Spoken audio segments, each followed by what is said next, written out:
Welcome, everyone. My name is Adriano Pianesi, and I want to share with you my Managers to Changemaker framework. This is it's not a lecture on organizational change or change management. I'm going to share with you what has worked for me doing this work for 20 years. Now, if you're interested in this, it's probably because something in your organization feels stuck, unclear, or heavier than it should be. And if that's the case, I want to say that you're in the right place. I want you to look at this list and not to optimize it. Don't choose the most impressive one. Think about the one that feels a little too accurate for you. Now ask yourself quietly, if this shifted even slightly in the next 90 days, what would feel different on a regular Tuesday morning? This is not about strategy yet. It's about naming the weight you're carrying.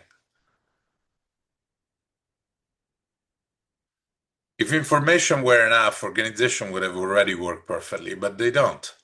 What breaks down isn't intelligence, is what people do when things get ambiguous, political, or uncomfortable. And that's why the leverage point is not strategy. It's the people who live between the intent and the reality.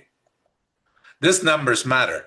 95%, 84, 70%. These numbers are abstract. They show up in work, frustration, and stalled momentum. This is not a leadership failure at the top. And it's not resistance at the bottom. It's an unsupported middle. Middle managers are often described as pass-through layers. That's wrong. Middle managers are integrators. You translate vision into action. You absorb pressure from above and emotion from below. You manage legitimacy, trust, momentum simultaneously. When you understand this role clearly, three things happen. You stop blaming yourself, you stop waiting, and you start choosing where to act. As you read this list, notice something important. None of this are missing because you're incompetent. They're missing because most organizations assume you will just figure them out. And when people struggle with skills that they were never taught, they call it personal failure. Most initiatives fail because they skip this bridge. Middle managers don't resist change, they absorb it. And without tools, absorption often turns into exhaustion. The goal is not to overcome other people's resistance. It's to notice our own resistance, to stepping into influence. Most of what we call logic here is actually hesitation wearing a suit. So here is a real question. Not what needs to change. What is the change only you can lead from where you sit? Change leadership is not about seniority. It's about willingness. Why do you do this? Is it the right time? Can I do this? You don't need permission to start small. Courage here doesn't mean certainty. It means orientation. I am not ready. I don't have a project. I need more skills yet. This sounds all responsible. They are usually avoidance. You wouldn't wait until you're drowning to learn how to swim. Leadership is learned in motion, not in preparation. Readiness is built by acting where you already have influence, by working on real problem, by learning while doing. Waiting for the perfect project is often a safety strategy. The work starts on boring Tuesdays.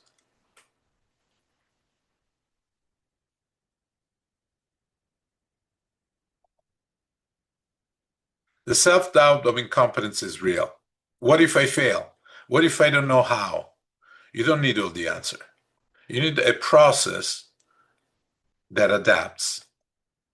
This is not about being an expert in change management. It's about building capability, diagnosing before prescribing, co-creating vision, mapping stakeholder realistically. Theory explains, but it's capability that moves. A valid concern is the reality of the burnout, but sustainability comes from traction. And burnout, interestingly enough, is not caused by effort.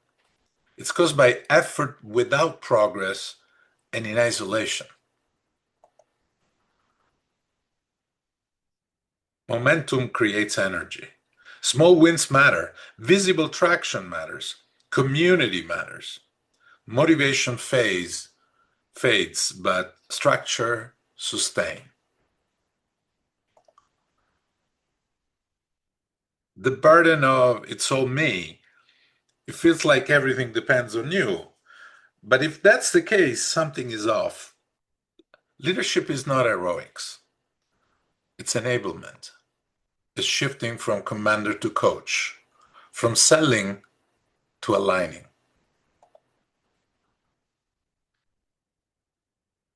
Stop selling idea.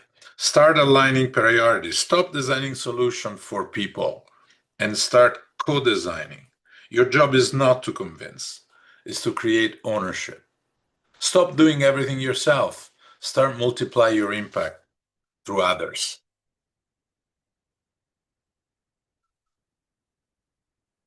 The cost of inaction is also very real. I can't afford it or I need approval. The real cost is invisible.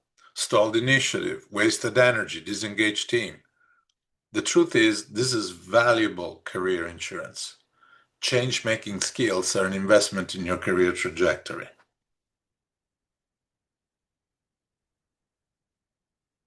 For you, those skills are portable. And the question to ask is more, what is the cost of staying where I am? One failed initiative costs more than learning how to lead one well. Now, content is everywhere, it's true. But most programs give change content. But what I have noticed is that people need is support. Transformation requires application, reflection, accountability, community. So ask yourself, I need videos, framework, or someone walking with me every week? Do I need theory or a lived experience? Better learn alone or with a cohort of change makers? Better generic tool or personalized playbooks? Better focusing on doing more or on doing something different? As you listen closely to all those concerns, which are very legitimate, they all share the same root, which is fear. Fear of choosing the wrong thing, of being overcommitted, of being exposed. What looks like many rational questions is usually one emotional tone underneath. Those are very reasonable questions, but we don't name the fear underneath them. If we don't name it, we became victim of it. On one side is your current self, competent, trusted, doing the job. On the other side is the change maker version of you. What sits in between is not lack of skills, it's fear. Fear is not a flaw, it's a signal. Fear is simply a gap between who you are now and who you're becoming. If there are no gap, there will be no growth. We do not get rid of fear. We just do not let it rule. We reorient it. This is the heart of this work. We don't remove fear. We change how we relate to it. Organizational change is not a straight line. It's a landscape. That landscape is complex, adaptive, sometimes hostile. Most leadership model assumes flat ground and clear roads. This mountain terrain. You're the navigator, not the designer of the terrain. And what you need is not certainty, you need orientation. And that's what our Changemaker Atlas does. It helps you locate where you are, understand the terrain, choose a route, make sense from here, not from an idealized starting point. And I have noticed in my experience as navigating this terrain that there are three critical failure points. One, limited influence. Decision maker dismiss the idea of anybody for change, not because it's bad, but because it lacks clarity, trust, or fit. Stakeholders don't buy in. old-fashioned collaboration. The way the change is introduced doesn't engage people. Too much command and control, too little ownership built. People don't come, don't participate. And finally, at the bottom, the most important, even when the teams agree, action doesn't stick. Follow-up fades. Results don't materialize. There is an execution gap. Those are not execution mistakes. They are design mistakes. And they repeat everywhere. None of this is personal. They're structural. They emerge when managers are expected to lead change without tools for influence. And this is why capable managers feel frustrated when they're trying to cross complex terrain with outdated maps. The rest of this framework exists to address these three failure points, deliberately, practically, and without heroics. Most initiatives don't fail randomly. They fail in predictable places. How do we address those failure points? The first is power. The first failure point is uncomfortable. Let's name it clearly. It's not about being manipulative. It's about understanding how decisions actually get made. Many managers believe they work hard, stay loyal, and wait for their turn, influence will come. But in reality, power favors those who move first. Frame clearly and align interests. Avoiding politics doesn't make you principled. It makes you invisible. The work here is learning how to define a clear focus, read the landscape of decision makers, and make a case that resonates with their priorities, not just yours. The solution is not louder advocacy, it's alignment. This is where managers learn to shift from power over to power with. The second failure point shows up once you move past leadership approval. You might have permission, but don't have yet ownership. Many managers treat change like a project plan. They design everything themselves. They manage tasks. They control timelines. And then they wonder why people don't care. Participation requires a different stance. From planner to convener, from managers to mobilizer. The shift here is critical, from buy-in to co-creation, from telling people what is the solution is to inviting them to help shape it. This is where energy shows up. Not because people were convinced, but because they were involved.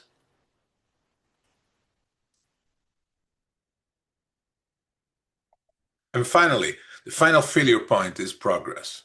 Not effort, not activity, progress. When outcomes are unclear, people burn out. When learning is invisible, momentum dies.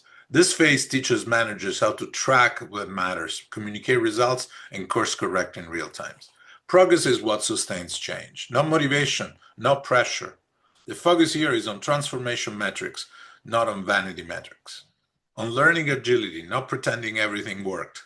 When this is done well, results become visible and credibility compounds. So, every successful changemaker develops strength in those three disciplines to address power, participation, and progress. The first one is compelling leadership to address limited influence and trust. The second, engaging people to replace old style collaboration. And the third, measuring results to translate idea into results. They're not stages you complete, they're discipline that you practice. And most people discover they're strong in one maybe and underdeveloped in another. That's completely normal. Now, notice something. This is exactly the terrain of the map. The map was created with those three ideas in mind. This discipline don't sit in isolation. They form a dynamic system, power, participation, and progress, and together they define the landscape where your work will unfold. Notice the language here. This is not about fixing people. It's not about forcing alignment. It's about reflecting, aligning, influencing, inspiring, and engaging. This is about tracking impact, finding your pathway. This approach is designed for the complexity of real organization, the ones you actually work in. So, for your changemaker journey, this is a guided exploration who wants to move real initiative forward without waiting for authority, burning out, or figuring out alone. You don't just get coaching. You receive a navigation map, immediate leadership wins, structure tools to reduce overwhelm, and ongoing guidance as you're applying everything to real situation. Now, it's inevitable as you're going through this journey that you run into puddles and detours. over planning, low engagement, difficult providing impact. Those are not signs of failure. They're features of the terrain. What matters is not avoiding them, is knowing how to navigate them. The tours are not distraction. They're often where credibility is built. Handled well, they become advantages. So, this is where isolation gets addressed directly. You need to actually roadside assistance because this journey, and that's why this journey is designed with layers of support, is the fastest path from confusion to visible leadership movement. With guided navigation instead of self-discovery alone, and tools that reduce thinking fatigue in complex organization. We support you finding a pathway in the land of change. Everyone has its own. This is not more content, more hours, more framework. This is structured navigation through uncertainty. What we promise here is orientation. This slide makes the support tangible. Playbooks, practical step-by-step guidance, custom GPT agent, case library, coaching. This is not about consuming content. It's about having a crew, tools, an advisor, so you can keep moving. This slide translates the journey into concrete elements in the program. You're not buying coaching session, you're stepping into a guided expedition. You arrive with a real leadership challenge, you live with clarity, allies, and forward movement. You don't have to figure it out alone. You don't have to wait for permission. You don't have to become someone else. You learn to navigate the terrain you're already in. And here how. This is an example of just the first 30 days of the different tools and ideas that you get in order to actually get on your way and find your own pathway. Now, whether you join our program or not, I want to end where many initiatives actually succeed or fail. Not on strategy, not on talent, on isolation. This work is hard, and doing it alone makes it harder than it needs to be. Community creates accountability. Support creates resilience. Collective wisdom helps you avoid costly mistakes. The invitation here is simple. With our program or not, pick a live initiative. Apply the protocol I just shared with you. Grow as a leader, not someday, but now.